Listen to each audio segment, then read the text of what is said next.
taliyaha guud ee ciidanka gaarka u tababaranay dalka Talyaaniga Tolya delle Sette oo Muqdisho soo gaaray si uu indhihiisa ugu arko oo uu qiimeeyo horumarka dawladda ku sameysay dhismaha iyo tayeynta ciidanka Soomaaliyeed.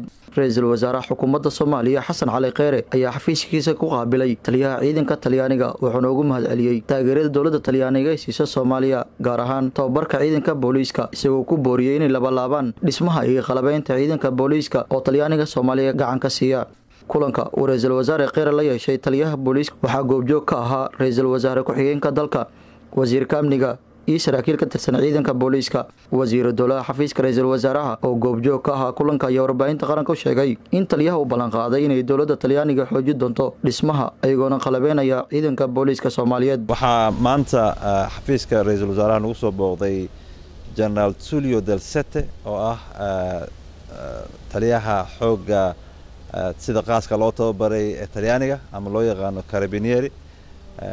ujeedadiisuna ay ahayd inuu Soomaaliya soo arko isagoo rabay inuu ciidanka booliiska Soomaaliyeed xaaladooda waxay ku sugan soo arko.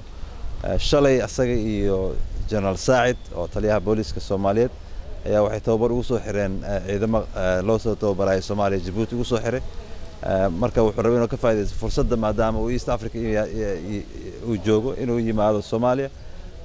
waxaana jirta in generaalkaas ciidamada qaaska madaxda ah inuu ay dhowr qof oo Soomaali ah ay waagi hore iskoolada isla dhigin jireen ama ciidamada isla ahaayeen.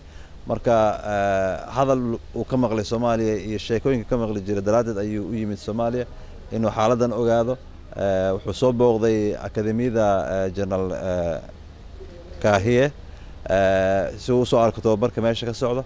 kadibna xafiiska ayuu nagu soo booqday aniga iyo Ra'iisul Wasaaraha iyo Ra'iisul Wasaare ku-xigeenka iyo wasiirka amniga oo meesha ku sugnaa.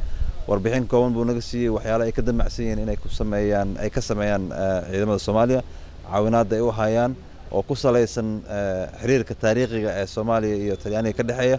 Cabdullaahi Axmed Kulmiye, warbaahinta qaranka Soomaaliyeed, magaalada Muqdisho.